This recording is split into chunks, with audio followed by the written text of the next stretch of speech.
It's time for Real Talk with Cindy Barber. Stay tuned for conversation and information from her special guest. Now sit back and relax and enjoy Real Talk with Cindy Barber.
Good evening, everyone, and welcome to Real Talk with Cindy. Good to see everyone as you're joining us on tonight. Please let me know city, state, and country in which you are joining us from, and please post it in the comment section. And those that is watching from YouTube, welcome, welcome, welcome. And I hope everyone has had an amazing day. Looking forward to this great discussion on tonight. My guests are here, and I'm excited to have them. Also, if you would like to advertise your event or use this platform live, please DM me or send an email to ms.cindybarber@gmail.com. We'll be glad to advertise for you right here on this platform.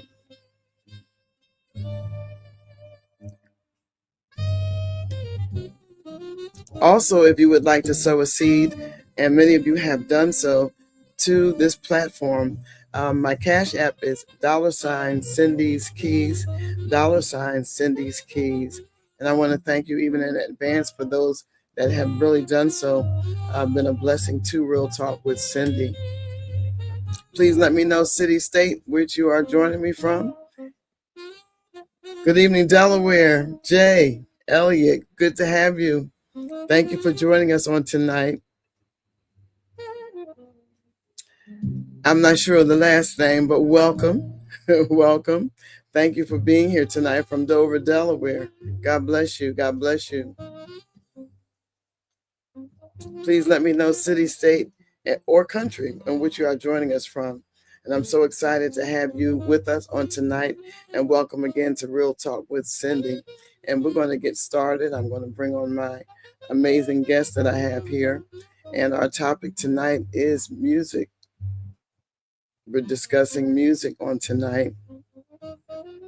And so we're happy to have the guests that are here. And the topic again is music lessons that last a lifetime. Music lessons that last a lifetime. And we're going to get started with our talking with our discussion on tonight. And I'm so happy to have them. Welcome, gentlemen. Good to have you. Hey, how you doing? It's very awesome to be on here today. Very blessed to have this conversation. I'm very excited. Very excited. I'm glad to have you. And give us your name and where you're from and what's the name of the school and where you are a part of. Yes. So my name is Tyree Dennis. I am from Dover, Delaware. I serve as the music educator for Capital School District. The school that I work at is Central Elementary School. And I also serve as the community coordinator of Timbella Music School. We're a Christian music school with about 150 students across 4 locations in Delaware. So I'm just very blessed to be able to, serve so many students at one time. Yes. So. Wow. That's quite a bit. And thank you so much for being here. I'm excited to have you. And then my next guest, would you share your name and where you're from and the music school in which you have? Hello, everyone. And Miss Cindy, thank you for having me on tonight. We persevered through the ice and we're here tonight. So I'm Terrence Cummings, aka the music master here in lovely Tupelo, Mississippi, home of Tupelo Music Academy. Grew up as a PK. Music is just in the blood, and the actual ideal of where we come from stems from my mother, who gave me the concept of the business. We right now we are Tupelo Music Academy. We're running music lessons for all ages, all different types of backgrounds here in Tupelo, Mississippi. That's wonderful. Wonderful. And I'm so excited to have both of you here on tonight, and glad things are getting better there in Tupelo with the ice. I think all of us throughout the United States are dealing with bad weather, Right. with snow and ice and all kinds of things. Places that had snow that never had it before are experiencing what we New Englanders have, and as well as Delaware. Yes. Up north, where we Yes. get quite a bit for the winter. But I'm glad God has kept us, and I thank God for you guys being on here tonight. Let's get started with what inspired you to decide to become a music teacher, or even to open up your music school. So what inspired you? And I'm going to start with Tyree. What inspired you? Well, first I would say my first inspiration, growing up in the church, will always be the church. Is because you see the drummers and you see the organists, and they're playing, and God's using them, and you're like, I want to be up there. Well, that was my first taste of music, was in church, and so that I really wanted to play the drums in the beginning, and that was my first instrument. And I have to shout out my brother Jerome, because he's been there from the beginning for me, and brother Jay. I'm just like, I got to get up there with them. Like, I want to shred like them. So that was one of my inspirations. Another one of my inspirations is my grandfather, my late grandfather. He would always play jazz in the car, and I'm like, what is this mess? Like, I was young. I was not trying to hear that stuff. And it's kind of ironic because I became a saxophonist, but he really inspired me and showed me different avenues of music that I didn't even think of at the time, and that's part of my musical philosophy for the kids as well. Right. So a mixture of that and my late band director, Lenny Knight. Music teachers have a really deep connection with their students, and that kind of makes that just wanted me, that I wanted to be a part of that when I had my career. So those are my three influences. That's great. That's great. And Terrence? Well, for me, coming up in music, it was always a desire. My mother often tells a story that when she was pregnant with me, the Lord gave her the vision that I would play like David, and she knew that music was going to be a part of my life and part of my journey. And coming up in music, me and Tyree kind of have the similar story. I started off with bongos and congos, and then I went to drums, and but during that time I made paper saxophones, wrap them up, get them wet, throw it away, make another. There was my mother's from Ohio, and it was a minister that would come down from Toledo, and Reverend Jesse Coleman would play. He would preach. I don't remember anything he preached, but after he preached, he would play saxophone. I remember that. And so I was like, that's what I'm going to do. And as I got, when I got a little older, was in college, I was getting ready to come out, and my mother suggested, she said, why don't you open a music studio? And I was like, well, I don't really want to do the recording. She's like, no. Teach, have a place where you can come and teach. And we opened that place. We called it Music Masters at that time. And throughout that time, I always wanted to do something in business, and it was synergistic. So I did music, and it opened the door for other things. But her influence, along with band directors that I've had over the years who introduced me to jazz, the Yellow Jackets and David Sanborn and all these different Kirk Whalen, and throughout the years, and some I've got a chance to interview here lately. But those influences and different ones in church that I can mention over the years who inspired me to say, one, I was going to do music performance, but two, I learned a little different. Of course, we had band because I wanted to go to football games for free. But I also learned in church, but I would mimic Entertainment Tonight on TV And of course, mom would put us in the room, and my sister and my brother, they had to sing. I wasn't a singer, so I had to play an instrument. And through that, we learned different. And so the place I wanted to create was a place where students could learn in a different capacity. It's not always the traditional way, because music can be picked up in so many different types of ways. And I wanted to create a space for that. And that's where we're landing and creating that community right now. Yeah. That's a great community. I appreciate it. Yes. Thank you for that. What impact do you hope music education has on students' lives beyond the music? Terrence? Well, I just feel like the thing that we say here is music is life. And I feel like music touches I can't think of any aspect of music. My wife is in the studio, and when I met her, there's a certain song that she sung when we got married, and that was a piece that touched my life. There are certain songs that I remember when I was in school. I studied with music, and I can remember tests. So I always say that with music, it's just not about just learning the piece and going out performing or doing this. It's a part of your life. And music is the one universal language that is able to touch so many people. So we definitely want to pass a gift of music, because it's a blessing that can touch everyone. It is. That's so true. Tyree?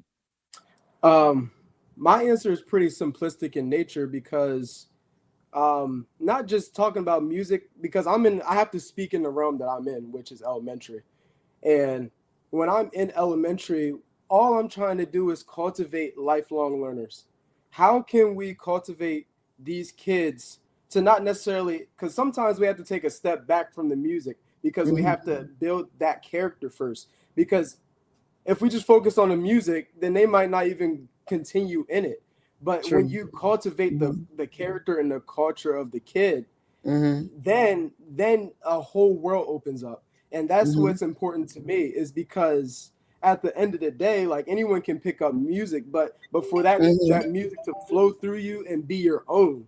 Because once we just focus on the music on levels of like a music theory and composition and stuff like that, that's just a copy and paste. We don't want the copy and paste. We want something unique. We want you to shine, right? And how can we make you shine? And that's just through cultivating the character. And so one of the things that's really important for my musical philosophy is just making lifelong learners, because if you're not learning in life, you're just going to be stagnant, right? And so that's just something that I hold dearly to my heart. Yeah. Now, is it a particular age that you feel that you have to have certain teaching methods for? Is it for the youth, or what about for adults?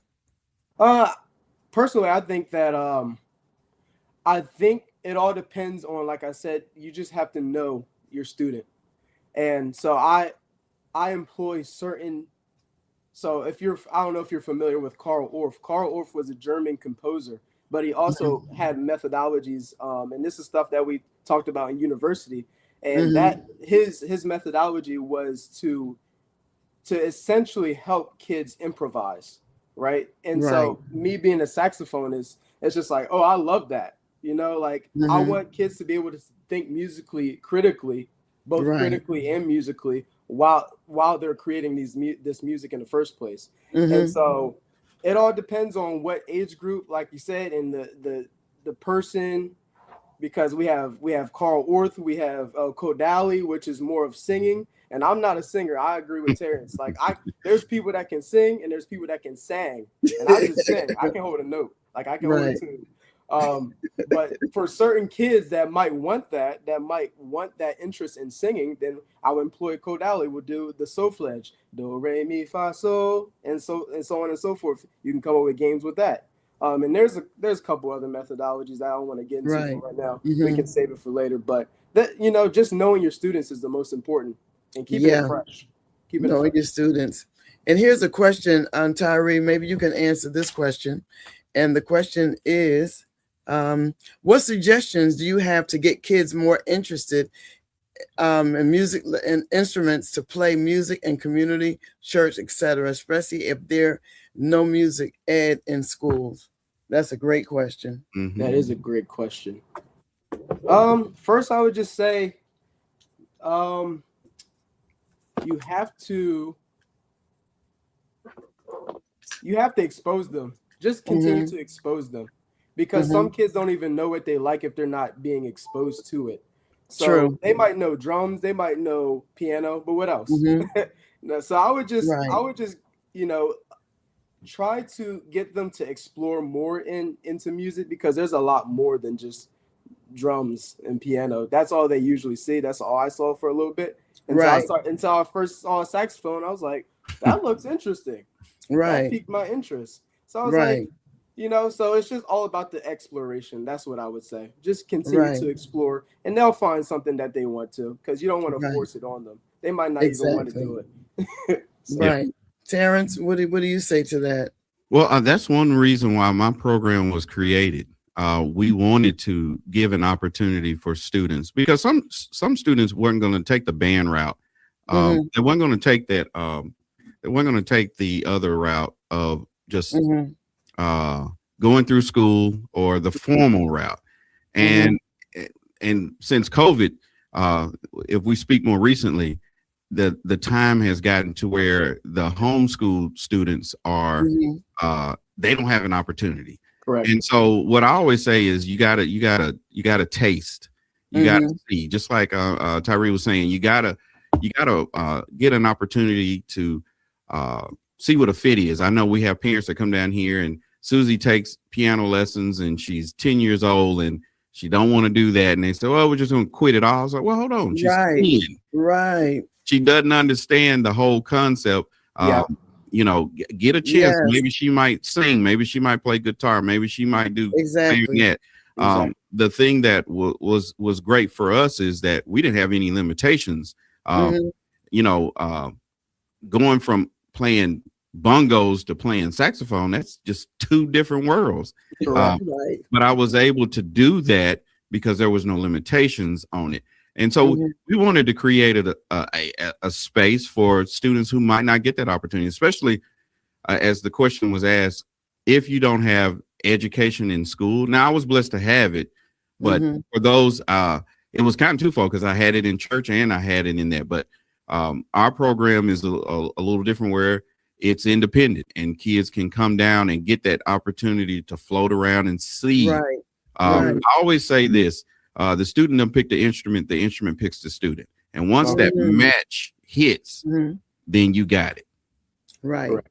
Absolutely. Right. Awesome. Keith, I hope that answered your question. What are the biggest challenges that students face when learning music today? What are the biggest challenges? Terrence, what are the biggest challenges that children... what we're on right now, electronics. It's the screens are just huge. Just they're in their face, and of course we got different tools that we're using to get to that. But they have so many opportunities. I was on my son's PlayStation, and I'm a little older, so and I ain't gonna get into that. But I remember just turning the game on and hitting play. Now you got. If you want to be in a community, or if you want to do trophies, and if you want to be on a tournament, and I was like, wait, this way, I just want to play the game. And so the kids got these iPads, they got phones, they got Twitch, they got PlayStation, they got all the Xbox, and sometimes we a lot of the times we run into families saying, well, Johnny doesn't want to practice because he's over here and he's over there. So what we contend with a lot is you have some of the zealots who just love it, but then we're contending with the power of the screen, and so that's one of the biggest distractions I'm finding as a founder music student. It's a challenge of the screen. Wow. I had to agree with that. I have to agree Mhm. with that. And that's why we have to always find a way to adapt too. So that's why I agree with you, because we have an issue with phones even on the elementary level. And I'm Yes. like, I didn't even have a phone when I was fourth grade. You got an iPhone 17 that just dropped last week, and you like so. Yes. It's definitely a challenge, and that's why sometimes if you can't, you know, I just Mhm. try to gamify it. You know, Yes. the tools. I mean, if you think about, the parents are putting $1,000 into these devices. Yeah. Now you're going to use these devices, but you're going Yeah. to use it in the way that we are going to use it to learn. Right. We're going to utilize it in a way to learn. Mhm. So that's why I employ things like Quaver, or if you know Sprout Beat and stuff like that, just because, like, okay, we're going to use our phones, but in the way that is going to give us results. Right. Right. And but that's still an issue, a conflicting issue. So I agree. Right. Or what about older people that want to take lessons? Is it easy to motivate them, or what do you do? Or is it some challenges to motivate them as well? Well, what I found is most of the time when adults come in, the investment is on them. Uh, Correct. and so it's taken more seriously. But the Mhm. biggest thing that I'm finding with adult students is they feel like they can't do it. I'm Okay. 45, I'm 55, I'm 65, 75. I'm a grandparent, I'm an uncle, aunt. It's Mhm. too late for me to learn. I'm like, if you can breathe and count to 4, then Mhm. you can learn some music. So come on in. But Right. generally, our adult students are our best students because, one, it's on them, but two, when they have that passion and desire to do it, uh, Mhm. and they overcome the fear of, I don't believe I can learn. Right. Those are some of our best students. Right.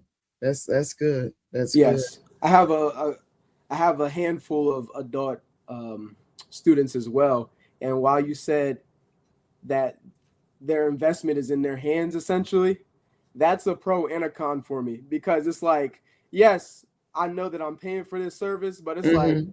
it doesn't feel like it's that same urgency as if I'm paying for my son, so my son better practice type of thing. Right. It's like, I'm paying for this so I can practice when I want to type of thing. And sometimes I Right. get that from my adult students, and sometimes I don't. But it just all depends on the adult. Yeah.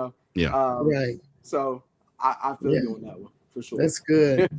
Well, what signs do you see that show that a student is progressing in music? Are there any signs that you kind of look for that you can tell that a student is really progressing? I, I do. We have benchmarks here. We have what we call our level up program, and there are Mhm. things that we're looking for on students' musical journeys. But the biggest thing that I know is things that we don't talk about, and they come back with it. When I see that Okay. in a student, that means they have a spark. They have something in them that's driving them. Hey, you gave me to do 110 beats per measure on this scale. I end up going to Mhm. 140. Or you told me to learn the first 2 stanzas. I went ahead and did the third one. And, Okay. and so you see those little intangibles that uh, spark excitement, or Yeah. they're ready to kind of show you what they got, or they're ready Mhm. for a performance. Or you come in that room. I always like to come in a room with certain students, and I'll hear something, and I'm like, "Hey, man, that sounded good," and Yep. you'll see Right. them light up. Yeah. Because I know I always liked it. As my wife always says, I like a little praise. So Mhm. everybody likes a little praise. So when you Right. come in and give them that attaboy, and you Mhm. see that growth and see that spark, that's when you Mhm. start, there there's different measures in it, but just seeing the little things and Right. recognizing that in that Mhm. student, you see that growth. Right. That's Okay. very awesome. Good. It is the things that they do not say. And sometimes, we'll be playing a song, and then they're like, "Mr. Dennis, what about that staccato?" I said, "Staccato? Like, you know that word?" So Right. it's things like, Yes. it's musical language, it's the Mhm. tone, and I know as a music teacher in the school district, it's hard to Mhm. quantify sometimes if they're learning through their retention, because you don't see them every day. But on Right. the other side of things, in the music school, I can, Mhm. I can give them formative assessments, which is like, hey, can you play this for me? Can you play this? Right. And then, based off of that, I'll Mhm. know if they were practicing or not. But we do have summative assessments that I like to call summative assessments, whereas it's Mhm. our recital, right? We will Right. have a song. You're Right. supposed to practice it for i.e. amount of weeks, and then you're Mhm. going to perform it, because performing is also a part of that musical journey. And so we'll Right. see. It's not to embarrass you, but it's to push you, right? Yes. And so seeing how they perform in the recital is key, is a spark enough for me. Just like you say, it's a spark. It's a Right. fire. You can really hear, you can see when that's how you quantify it. Really, is from that Right. spark to me, because you'll Mhm. you'll see it for sure. You'll see it, which is good. Hmm. That's really good. Now, as far as Terrence, I know you own a school, a music school. What were your biggest challenges in starting your music school? Where do I begin? um, this so I've had phases. When I was a little younger, I started the business. I was given the vision, and I was more. I had a lot more hustle than know Okay. how. Right. I got out there. I could talk, and I built up a pretty decent school. Mm-hmm. And then along the way, things changed, and my school changed, and I end up not having a school and just kind of teaching a private lessons. And then I had, Right. so it's gone through phases. But the one thing that I can say is I made a decision that Mm-hmm. this is what I'm going to do. This is how I'm going to do it. Mm-hmm. And I gave the business to God. I said, I'm Mm-hmm. going to turn this business over to you. You gave me this vision, so Right. you wouldn't give me something to fail. Right. And there were some things in my life that I had to line up with God and get in order. Mm. And once those things were placed in order, because I know I was given a prophetic word about going back and doing my first works, and I was like, Lord, I got to go back. I got Right. to do this again. But when I yielded and humbled myself, Mm-hmm. there were some things that my pastors told me. There were some things that my wife told me. When I put those things into action, Mm-hmm. I'm not going to say it was just, all roses, but once I put those things into action, I saw God move in our business. And Right. I will say, in 1 year, Mm-hmm. we had growth that surpassed 5 years together in 1 year. Really? Wow. So I know I don't attribute it to just me. You learn some things, you mature in some things, but I Right. know that with God backing me and then having some know-how. Mm-hmm. So getting into those, knowing how I was listening to this podcast, and they said successful entrepreneurs understand that problems are going to happen, and it's just another Tuesday or just another Monday. Right. So I had to Mm-hmm. learn how to accept challenges along the road Mm-hmm. and keep pushing, because I know I've saw where the academy can be. Now God can take me further than that, but it's Right. my North Star that keeps me going. Mm-hmm. Amen. Mm-hmm. I understand. Amen. Yes. Amen. That's good. How has technology changed music teaching and learning? How has technology, Tyree, how has technology changed music teaching and learning? Or has it? Oh, it definitely has. Can I actually go back to what we're talking about just for a second? I'm sorry to cut Sure. you off, Mm-hmm. but I personally haven't started a business, but I'm the community coordinator, and my job is to expand. I deal with expansion, and so Okay. I can kind of tell or like contribute on what you were talking about, as far as just like what am I going to do for the business, or how can Right. I find ways in Mm-hmm. expanding and getting. So I always have to remind myself of Psalms 37.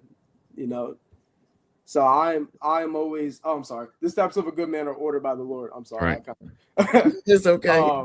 But what I'm saying is, you're a business owner. I'm more of the visionary for the business and my aspect. And it's very easy to get into the spirit of self-reliance. Like, God, I have all these doors and all these opportunities that I want to do. And it's just like, you got to rely on God, because not every good thing is a God thing. Right. And so That's true. And that has been my testimony for the last 6 months. It's just like, I want to expand, Lord, but I want to do it in your time. And I want to do it when you say so, because if I do it, I might self-destruct. It might not have been for me to expand over there. So, that's just what I wanted to say about that. As far as technology, because we're on technology, I definitely feel like it changes the way that kids retain, students retain. It changes the way that their attention spans have, because, here today, going tomorrow type of thing, you'll have a whole conversation with them, and then they'll be like, I didn't hear a thing you said. So retention is a very hard thing in the classroom. But with the cons also comes the pros. The accessibility for knowledge. It's never been so easy to get accessibility at home for guitar lessons, for piano, for anything that they're trying to learn, just to reinforce that. Also, just like I said, gamifying it, keeping it fresh. Like, there's so many different websites and different things that you can employ to keep your, even brain breaks, because my elementary students need brain breaks. They didn't have recess all day, and then they have music. Oh, we're going to do a brain break. We're going to dance around a little bit, or we're going to try to do do re mi. Something to employ in the classroom. So I think it has changed for better and for worse. Right. It all depends on your perspective. My perspective is you just go with the flow. You roll with the punches. So. Yeah. Okay. Terrence, has technology changed? Well, yes. It's been a blessing for us, and it's twofold. One on the music side, and then one on the music business side. I was talking to some of my staff over the weekend, and I asked them, had they ever heard of a yellow page? And they said, what is that? And I said, well, when I first started in business, I used yellow pages. We don't use that now. Of course, we're on Facebook, we're on Instagram, we're on TikTok. The tools that we're using, the AI tools that we're able to use, the instrumentation that we're able to use with computers and iPads and Suno and all the different things. For me, I use them as tools of creativity.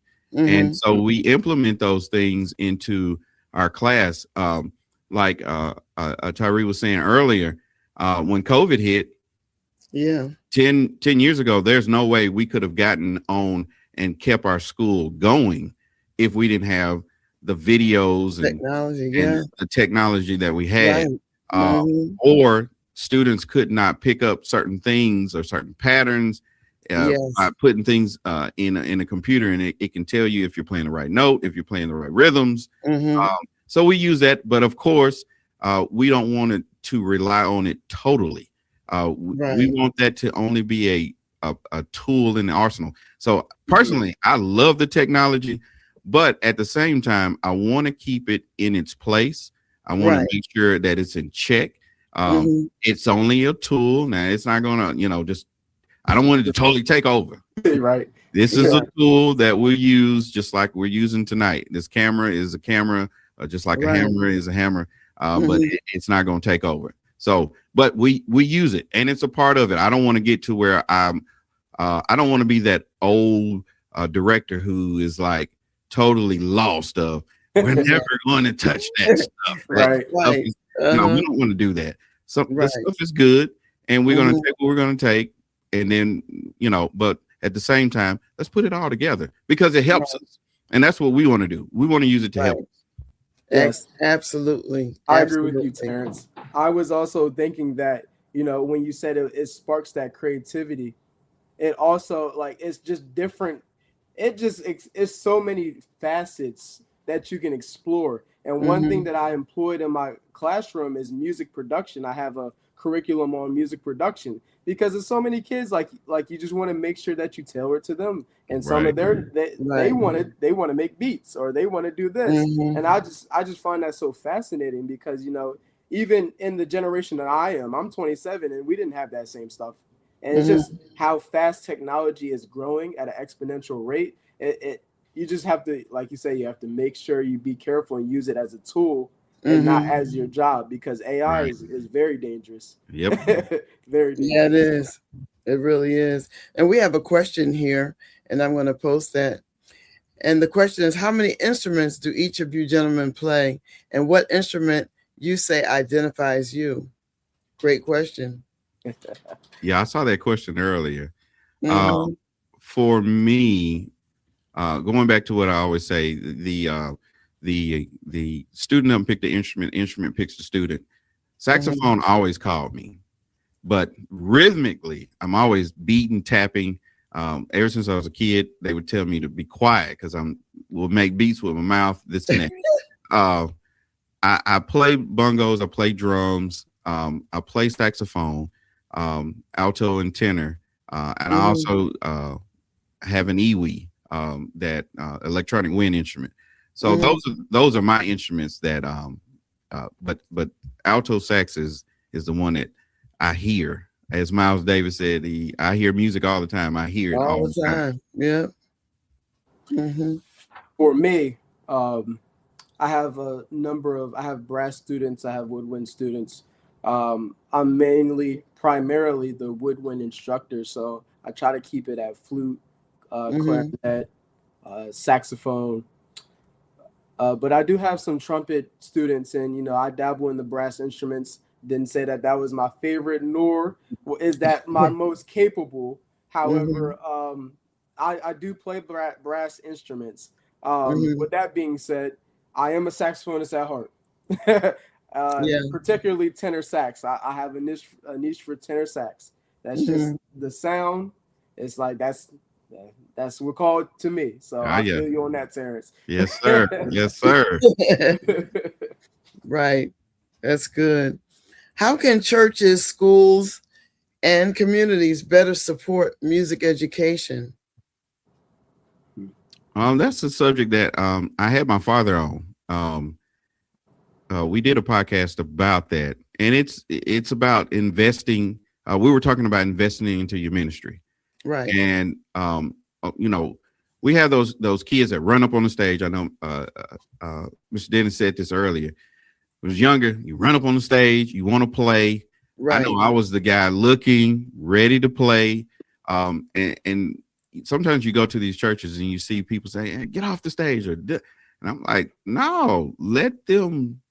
It might not sound good. It might not, they might not be on rhythm, but eventually that thing is going to happen.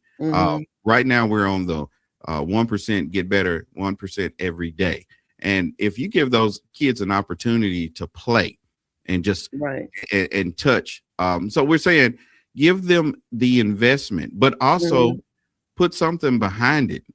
We have people who see it, but they don't invest in it. They see the spark, they see the interest, and we're saying, okay, you got to put them in something. I know that we have students down here that parents do not mind investing in getting the right instrument, the right. I had parents who were taking their students to New Orleans and Memphis and Birmingham, and those are a pretty good distance away from Tupelo, but they were investing. So I feel like ministry needs to take that serious because most of the time in church, we see a good preacher. Hey, he's going to be a minister. Right. But then the musician is kind of like, he's playing. Okay. And then once he gets good, all right, brother musician, come on in here. Right. Exactly. When, brother musician was doing, he was making racket on that keyboard and y'all didn't want to hear him. That was time to invest in him, or the drummer or that singer. And that's cultivating them through choir and youth And we went through those things where we were the Sunshine Band, and then we went into the youth groups, and then this and that. So taking the time to see that in your ministry, and it might not be your child, and saying, hey, you might need to get music lessons. Hey, have you ever thought about doing this? Or, hey, I play a little bit. Come on up on the stage and play with me. You put the hammer on the nail. It felt like you just went back into my life. Yeah. So I was brother musician. I feel that. Like, I feel that. Just let the kids play. Let them experiment. Let them, and then cultivate that. Yes, I agree on that. 200%. Nothing else needs to be said on that. Right. Absolutely. Right. Now, before we close, let me ask you this question. What do you think music schools will look like 10 years from now? What do you think music schools will look like 10 years from now? Oof. Well, there's two scenarios. I'm praying that we have. This is my positive outlook, that we have the Cindy Barbers, and we have the Tyree Dennises, and we have the Terrence Cummings that will make sure that the next generation is cultured, and not just, like we said, in the technology, because that is literally the fight that music educators have on a daily basis. It's the traditional way, not necessarily traditional, but the physical way versus the virtual way. And just as long as we don't lose the physical way, then I feel like our future will be bright. But there's also a lot of things on the state level, not necessarily the business level. We already know that the arts have been declining. And the representation thereof in those places have been declining. And so we just need the advocators, right, to push forward through that noise, because there's a lot of people that say that, the music isn't worth it. I hear that, or funding for a school district, that music will be, or the arts will be the first thing to get cut. And I just don't understand that, because there's so many articles talking about the sounds of music and how it deals with good cognition and good emotion, and it boosts our emotional stability. And there's just like a lot of things, I just really hope, in my eyes, that we stay true to what music education is, and it's not just the music, right? It's more than that. And more than that.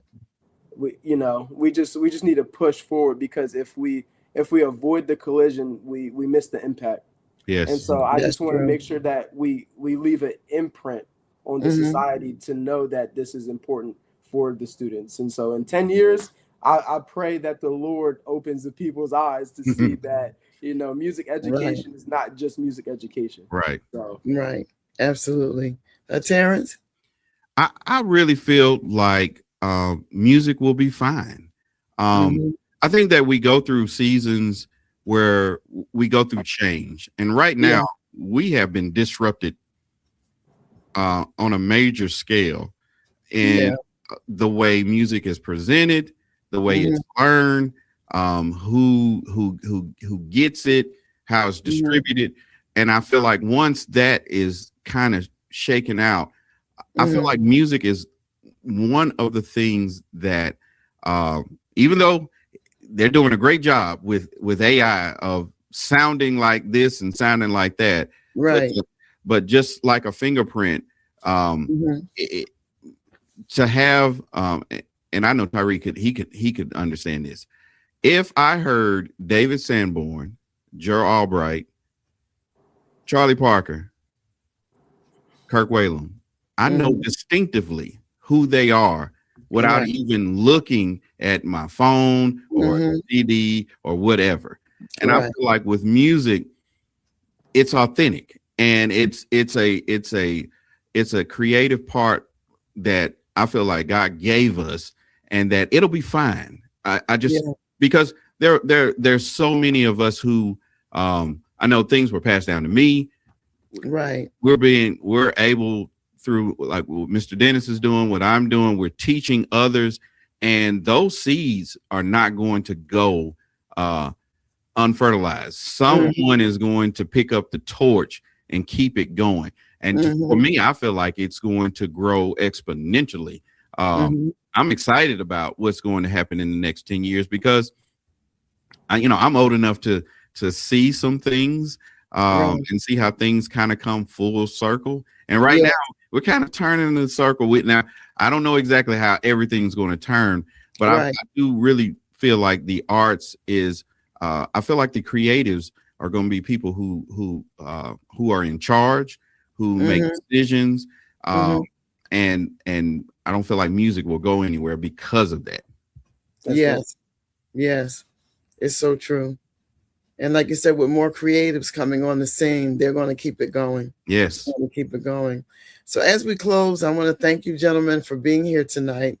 It was a very eye-opening conversation about music and the purpose and the importance of taking music lessons. If they need to contact you, now, do you both do online teaching? Do you do virtual teaching? Yes. I do. Yes. Okay. Now, how can they reach you if they need to get in touch with you to take lessons? Through my Facebook, you can just go Tyree Dennis and message me. Or you can go through, we actually have timbella.com, which is the main music school's website. That's our house. So if you ever want to reach out as far as virtual lessons, you can just always contact us on timbella.com. Oh, okay. Or you can reach out to me on my Facebook, Tyree Dennis. Okay. Sounds good. And we're Tupelo Music Academy under everything, tupelomusicacademy.com, under Facebook, Instagram, TikTok, YouTube. You can always email or DM us or give us a call if you're local.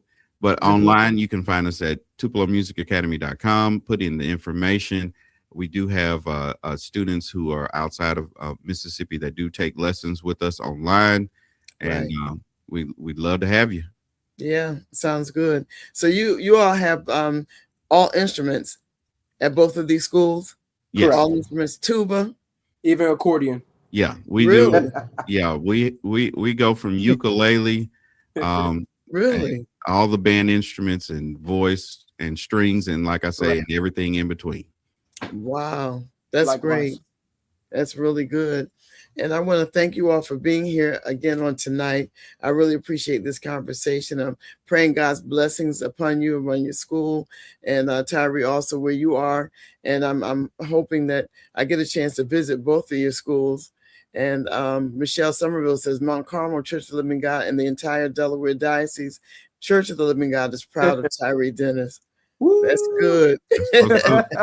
Love y'all. It's so nice. And we want to give a shout out to Bishop Johnson. Today is her birthday, and she's the presiding prelate of the of the Delaware Diocese of the Churches of the Living God. So we thank her. Today is her special day. It's her birthday. But we want to say and thank all of you that are watching, that will watch the replay. It'll be on the YouTube page and Facebook page as well. So we're looking forward to more dialogue and conversation with Real Talk with Cindy as we bring more important content to you. I have well over 600 videos on my YouTube channel, so you feel free to check them out. They're still there, and I'm excited about what God is going to do in 2026. I'm going into my 6th year with this platform, and I thank God for what he's doing. He said, nicely done, ministers of music. Yes, thank you. Amen. So we want to say good night to all, and we pray God blessings upon everyone, and you all have an amazing night. God bless you. Thank you so very much for tuning in to Real Talk with Cindy Barber. We hope you have been informed and inspired by the conversation on this evening. You can contact Cindy Barber on Instagram at CindyRBarber04. You can email her at ms.cindybarber@gmail.com or the YouTube channel at Cindy R. Barber. You can also contact Cindy about having your event advertised on Real Real Talk with Cindy Barber. Cindy looks forward to you joining her next week for another informative conversation right here on Real Talk with Cindy Barber. Until then, have a great evening.